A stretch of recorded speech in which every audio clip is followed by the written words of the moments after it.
ये सबसे पहली खबर गाजियाबाद से आती आप तक पहुंचा रहे हैं, जिसमें कांग्रेस की नेता डॉली शर्मा पर केस दर्ज हुआ है। डॉली शर्मा की सास ने कराया है केस दर्ज।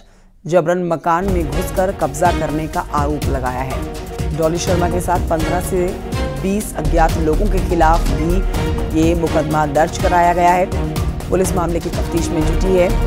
थाना लिंक रोड इलाके का मामला है।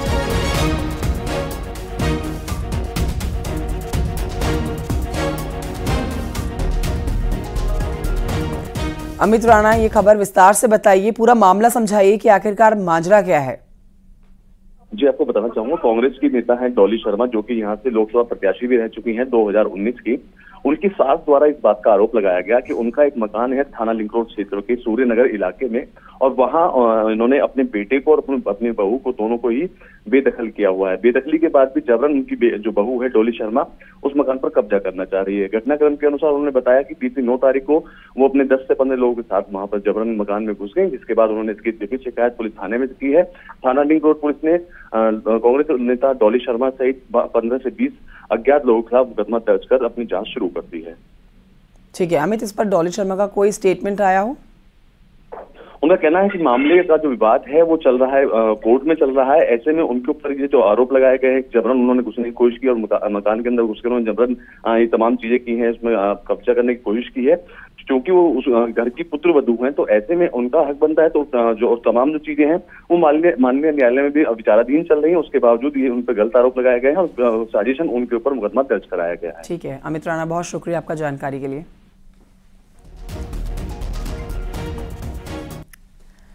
और आइए बढ़ते हैं आगे, आपको बताते हैं न्याय यात्रा के जरिए मोहब्बत की दुकान खोलने वाले राहुल गांधी ने इस बार यूपी के युवाओं का अपमान किया। उन्होंने विवादित बयान देकर पावन नगरी काशी की जनता को शराबी और नशेड़ी बता दिया। तो ये बड़ा बयान राहुल गांधी की तरफ से कल दिया गया है। अपनी भारत जोड़ो न्याय यात्रा के दौरान यूपी के भविष्य पर सवाल खड़े कर दिए गए हैं उनकी तरफ से। रायबरेली में जब राहुल गांधी के विरोध में नारेबाजी हुई तो उन्होंने तीखी प्रतिक्रिया दी। बीजेपी ने राहुल गांधी से माफी की मांग की है।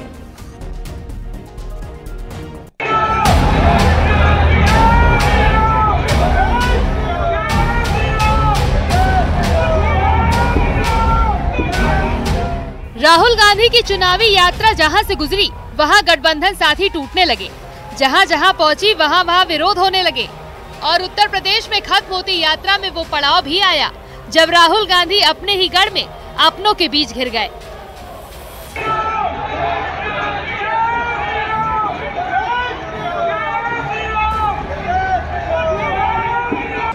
यूपी में खोते जनाधार को बचाने की कोशिश में राहुल गांधी भले ही अमेठी टू रायबरेली संघर्ष कर रहे हों, लेकिन उनकी जुबान अब तीखी हो चुकी है। पिछड़े और दलित तकरीबन 50-60% दिख रहे हैं।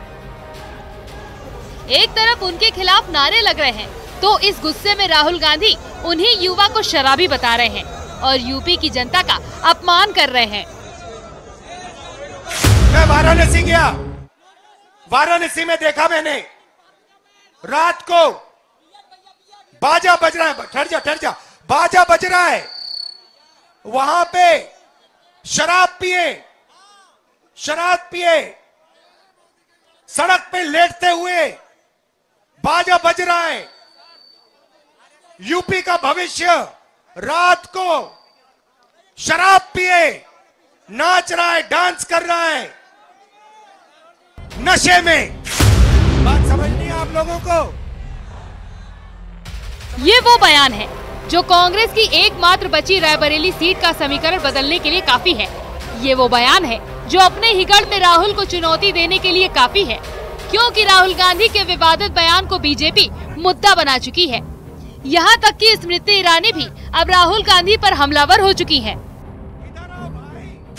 राहुल गांधी के मन में उत्तर प्रदेश के लिए कितना विष भरा है वो उनकी इस अभद्र टिप्पणी से व्यतीत होता है। उत्तर प्रदेश के जितने भी वोटर्स हैं, दक्षिण भारत में वायनाड में अपनी कॉन्स्टिट्यूंसी में जाकर वहाँ पर राहुल गांधी ने उत्तर प्रदेश के नागरिकों के बारे में भी आपत्तिजनक टिप्पणी की थी। रामलला जब विद्यमान हो रहे थे अपने भव्य मंदिर में, तब भी प्रभु राम के प्राण प्रतिष्ठा के समारोह के निवेदन को, निमंत्रण को उन्होंने ठुकराया था। और आज काशी की पुण्य भूमि के बारे में और उत्तर प्रदेश की युवा पीढ़ी के बारे में जो अपशब्द राहुल गांधी ने कहे हैं, तो मैं तो कहूँगी कि कांग्रेस पार्टी का भविष्य अंधकार में है। देखिए, वाणी संयम होना चाहिए। कोई भी राजनीतिक पार्टी के लोग हों, उन पर कोई गौर भी नहीं करता है, क्योंकि वो असंयमित वाणी का प्रयोग हमेशा करते आए हैं। इसलिए प्रभु से मेरी प्रार्थना है, उनको सद्बुद्धि दे, उनको सुमति दे। ऐसे में अब कांग्रेस अपने ही बुने जाल में पूरी तरह से उलझ चुकी है, क्योंकि राहुल गांधी ने भले ही रोजगार का मुद्दा उठाया हो, लेकिन जो शब्द उन्होंने इस्तेमाल किए, अब कांग्रेस को उस पर सफाई देते नहीं बन रहा। तो बीजेपी राहुल गांधी से माफी की मांग कर रही है। Bureau report, news 18।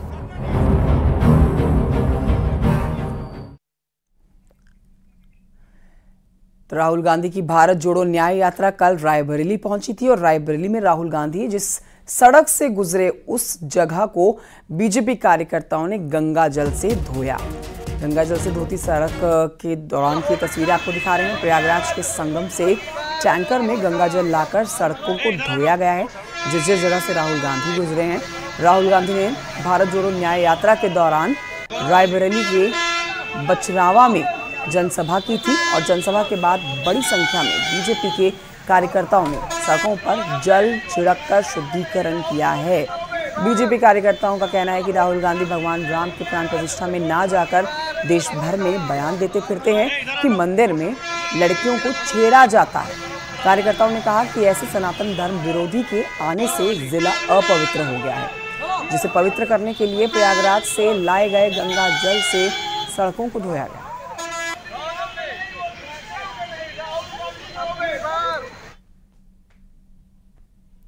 और आइए आगे बढ़ते बताते हैं आपको कि समाजवादी पार्टी और कांग्रेस के बीच में सीट शेयरिंग पर बात अटक चुकी है। दोनों दलों का एक दूसरे से मोहभंग हो चुका है और इस बीच समाजवादी पार्टी ने कांग्रेस पर दबाव बनाने के लिए 5 और प्रत्याशियों का ऐलान कर दिया है। ये एक बड़ी जानकारी आपको दे रहे हैं। बदायूं से शिवपाल यादव चुनाव लड़ेंगे, ये साफ हो चुका है। धर्मेंद्र यादव की जगह शिवपाल यादव को मौका मिला है। समाजवादी पार्टी के तीसरे दांव से अब कांग्रेस तनाव में है।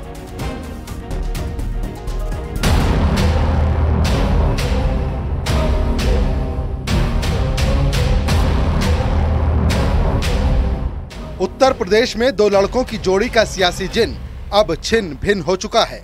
न अखिलेश यादव 17 से ज्यादा सीटें देने के मूड में हैं और न ही कांग्रेस 21 सीटों से कम पर मानने वाली है। ऐसे में अब दोनों पार्टियों की राहें अलग अलग जुदा जुदा हो चुकी हैं। बार बार गठबंधन की हुंकार भरने वाले अखिलेश यादव का अब गठबंधन से मोह भंग हो चुका है। एक एक समाजवादी कार्यकर्ता कांग्रेस के अड़ियल रवैये से नाराज हो चुका है। क्या अध्यक्ष, क्या प्रवक्ता, सबने एक साथ कांग्रेस से दोस्ती तोड़ने का फैसला कर लिया है और जो बयानबाजी हो रही है वो कांग्रेस पर डायरेक्ट हमला है। समाजवादी पार्टी का स्टेटमेंट है, अखिलेश यादव ने बड़े दिल के साथ गठबंधन चाहा, लेकिन कांग्रेस के अहंकारी प्रभारी गठबंधन नहीं चाहते। अगर गठबंधन टूटा तो इसकी जिम्मेदारी कांग्रेस की होगी। उत्तर प्रदेश में कांग्रेस का वोट शेयर कई छोटे दलों से भी कम है। समाजवादी पार्टी अकेले बीजेपी को हटाने में सक्षम है। ये वो बयान है जो इस बात की गवाही देने के लिए काफी है कि अब तीर कमान से निकल चुका है, सिर्फ आधिकारिक ऐलान बाकी है। दरअसल समाजवादी पार्टी और कांग्रेस में सीट बंटवारे को लेकर पेच फंसा है। समाजवादी पार्टी का कहना है कि अखिलेश यादव बड़े दिल के साथ सपा और कांग्रेस का गठबंधन चाहते थे, लेकिन कांग्रेस के घमंडी प्रभारी के कारण ये नौबत आई है। ऐसे में उत्तर प्रदेश में अगर समाजवादी पार्टी और कांग्रेस का गठबंधन टूटता है तो इसकी जिम्मेदारी कांग्रेस की होगी। दरअसल 27 जनवरी को अखिलेश ने कांग्रेस को 11 सीट देने का ऐलान किया। 30 जनवरी को एसपी उम्मीदवारों की पहली लिस्ट में 16 उम्मीदवारों के नाम का ऐलान हुआ। 19 फरवरी को समाजवादी पार्टी ने कांग्रेस को 17 सीटों का ऑफर दिया। 19 फरवरी को समाजवादी पार्टी ने 11 और उम्मीदवारों का ऐलान किया। यानी एक तरफ समाजवादी पार्टी अपनी रणनीति के साथ लोकसभा चुनाव में आगे बढ़ रही है, तो दूसरी तरफ कांग्रेस के साथ सीटों पर बातचीत की बहानेबाजी भी हो रही है। लगातार वरिष्ठ नेता बात कर रहे हैं और अगर गठबंधन होता है तो आप सबको क्या न्याय यात्रा में शामिल होने वाले राष्ट्रीय? मैं तो मैनपुरी में हूँ क्योंकि ये क्षेत्र मेरा है और मुझे नहीं पता कि क्या डिसीजन हो रहा है लखनऊ में। 2-3 सीटें यहाँ वहाँ हम चाहते हैं, वो नहीं चाहते हैं, ये सब बातचीत से ही तय होगा और अंतिम रूप दिया जा रहा है। अखिलेश जी ने भी साफ कह दिया है कि मैं इंडिया गठबंधन को मजबूत करूंगा, सीट शेयरिंग फॉर्मूला तय होना ज़रूरी है, वो विचार को हम सम्मान करते हैं। अखिलेश यादव जी इंडिया गठबंधन के एक महत्वपूर्ण स्तंभ। मतलब ये कि अब कांग्रेस और समाजवादी पार्टी के पास कोई ऐसी वजह नहीं बची जिससे गठबंधन को बरकरार रखा जाए और इसी उठापटक के बीच कहा जा रहा है कि दो लड़के अब अलग अलग जुदा जुदा हो चुके हैं। Bureau report, news 18। और आइए आगे बढ़ते बात करते हैं निवेश मेले की। लखनऊ में चल रहे 3 दिवसीय ग्राउंड ब्रेकिंग सेरेमनी 4.0 का आज तीसरा और आखिरी दिन है और 10 लाख करोड़ रुपए से ज्यादा के निवेश प्रस्तावों को धरातल पर उतारने की जो कोशिश की जा रही है उसमें देश के बड़े उद्योगपतियों ने इस कार्यक्रम में शिरकत की हुई है। यूपी में बड़े पैमाने पर निवेश के साथ रोजगार के अवसर बढ़ने वाले हैं।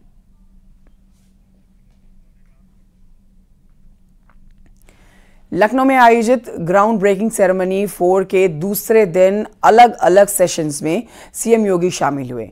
एफडीआई कॉन्क्लेव और एआई सम्मेलन में शामिल हुए मुख्यमंत्री योगी आदित्यनाथ। सीएम योगी ने उद्योगपतियों को संबोधित किया और कहा कि यूपी में अब निवेशक निवेश करने के लिए आ रहे हैं।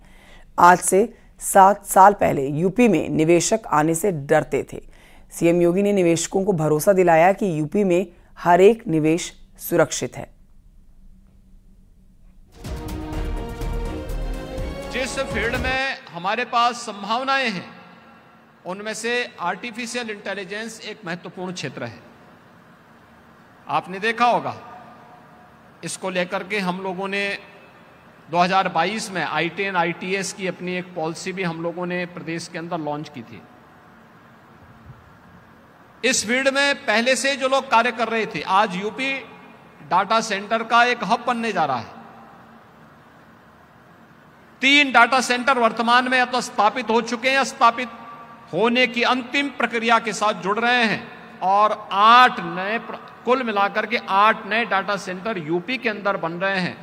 उत्तर प्रदेश के अंदर जहां पर कभी इस प्रकार की संभावना नहीं थी, पिछले 7 वर्ष के अंदर उत्तर प्रदेश के अंदर, जिस उत्तर प्रदेश में पहले निवेश कोई नहीं करता था, आज मोबाइल मैन्युफैक्चरिंग का एक सबसे बड़े देश के केंद्र के रूप में उत्तर प्रदेश उभरा है। आज यहां पर इस फील्ड में उसके कंपोनेंट बनाने के कार्य तेजी के साथ यूपी के अंदर इस प्रकार का निवेश आया है। हर एक फील्ड में उत्तर प्रदेश ने जो नए लक्ष्य तय किए हैं, इन लक्ष्यों को प्राप्त करने की दिशा में हम आगे बढ़ेंगे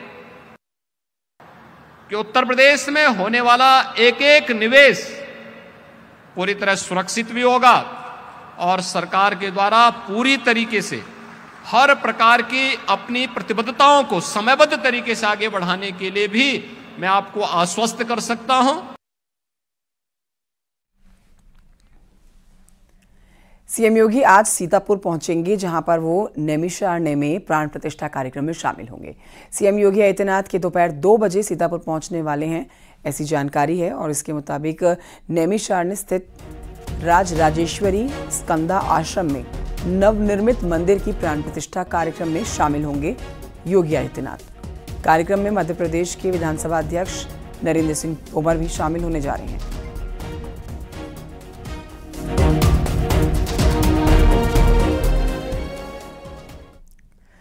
सीतापुर दौरे के बाद सीएम योगी गोरखपुर पहुंचेंगे, जहां पर गोरखपुर को 1040 लाख करोड़ की 20 परियोजनाओं की आज सौगात मिलने वाली है।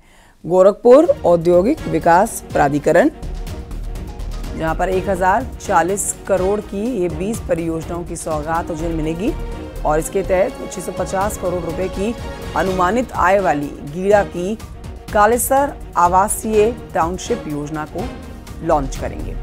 साथ ही एसडी इंटरनेशनल की करीब 300 करोड़ रुपए के निवेश वाली यूनिट है प्लास्टिक रिसाइकलिंग।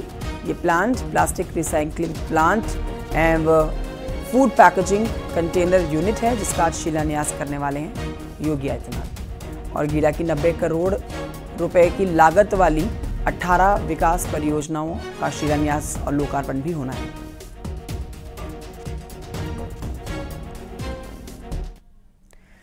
केंद्रीय मंत्री स्मृति ईरानी के अमेठी दौरे का आज तीसरा दिन है। स्मृति ईरानी आज रायबरेली और कौशाम्बी जाने वाली हैं और अपने तीसरे दिन के दौरे पर रायबरेली में HAL गेस्ट हाउस में सहकारिता सम्मेलन में वो शामिल होने जा रही हैं। कौशाम्बी में सांसद महिला खेल महोत्सव में महिला खिलाड़ियों को सम्मानित करेंगी। सांसद विनोद सोनकर की ओर से कार्यक्रम का आयोजन किया गया है। कौशाम्बी में कार्यक्रम में शामिल होने के बाद देर शाम अमेठी पहुंचेंगी स्मृति ईरानी।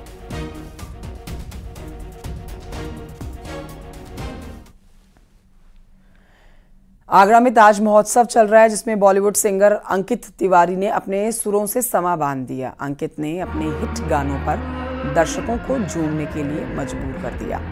बारिश के दौरान अंकित का शो थोड़ी देर के लिए रोकना जरूर पड़ा था, लेकिन दर्शकों की डिमांड पर बारिश में ही अंकित का कार्यक्रम शुरू किया गया। 24 फरवरी को ताज महोत्सव में सिंगर गुरु रंधावा का कार्यक्रम भी होना है और उधर हॉट एयर बलून राइड के लिए भी परमिशन मिल चुकी है। तो 24 और 25 फरवरी की सुबह हॉट एयर बलून राइड का कार्यक्रम भी होगा।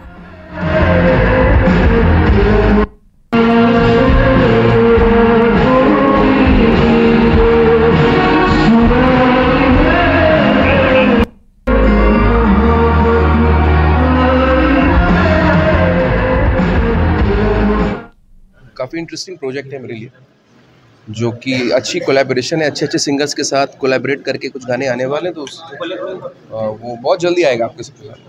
AI के इस्तेमाल को लेकर क्या कहेंगे? लगातार AI का वर्ड बहुत सुन रहे हैं और म्यूजिक इंडस्ट्रीज में भी लगातार आ रहा है, आपका क्या विचार है? अच्छा है, मतलब देखो टेक्नोलॉजी आती है, सब यूज़ करते हैं और एक नई टेक्नोलॉजी आई है जिसको सब यूज़ कर रहे हैं धीमे धीमे और उसका और ज़्यादा यूज़ होने वाले हैं, तो अच्छा ही है। मुझे तो कोई लोग कह रहे हैं खतरा है, तो मुझे कोई खतरा नहीं लगता उसको। सर आप तो बड़े स्टार हैं, लेकिन बहुत सारे ऐसे सिंगर होते हैं जो भूत आते हैं और कुछ समय के बाद फिर गुमनाम हो जाते हैं। क्या लगता है, क्या कमी रह जाती है? कोई कमी नहीं रह जाती। मुझे ऐसा लगता है कि सबकी अपनी अपनी जर्नी है, सब अपनी अपनी जर्नी अपने तरीके से चल रहे हैं और डिसीजन मेकर ऊपर बैठा हुआ है, वो डिसाइड कर रहा है किसको कहाँ कैसे कब किस वक्त पहुँचाना है। यूपी में मौसम ने करवट ली है और इसी पर आपको जानकारी दें कि कई जगह पर झमाझम बारिश हुई है। हम आपको हरदोई, आगरा, हमीरपुर में हुई तेज़ बारिश की तस्वीरें दिखा रहे हैं। 3 तस्वीरें आप देखेंगे। हरदोई में तेज़ हवा चली और साथ में बारिश भी हुई है और आप देखेंगे तापमान में भी भारी गिरावट अब दर्ज की जा रही है। आगरा में तेज़ हवाओं के साथ बारिश हुई और खूब ओले भी पड़े। ओले गिरने से आलू किसानों की मुश्किलें बढ़ गई हैं। मौसम विभाग के अनुसार 3 दिन लगातार बारिश हो सकती है। हमीरपुर ज़िले में खूब बारिश हुई है। तेज़ आंधी के साथ हुई बारिश के बीच ओले भी पड़े हैं।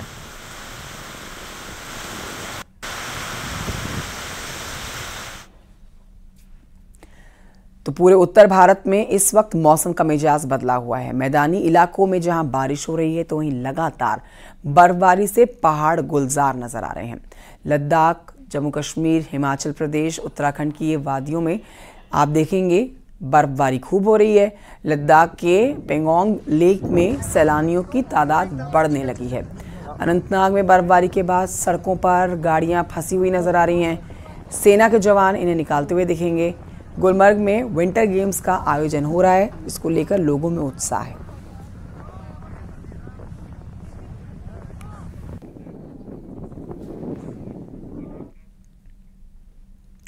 बद्रीनाथ धाम में एक बार फिर से जबरदस्त बर्फबारी हुई। अब तस्वीरें आपको दिखाते हैं बद्रीनाथ धाम की। आप देखेंगे इन तस्वीरों में कि धाम में चारों तरफ जहां तक आपकी नजर पड़ेगी आपको बर्फ ही बर्फ नजर आएगी। बर्फबारी के बाद बद्रीपुरी की वादियां और खूबसूरत लग रही हैं। बर्फबारी के बाद पूरी घाटी में कड़ाके की ठंड पड़ रही है।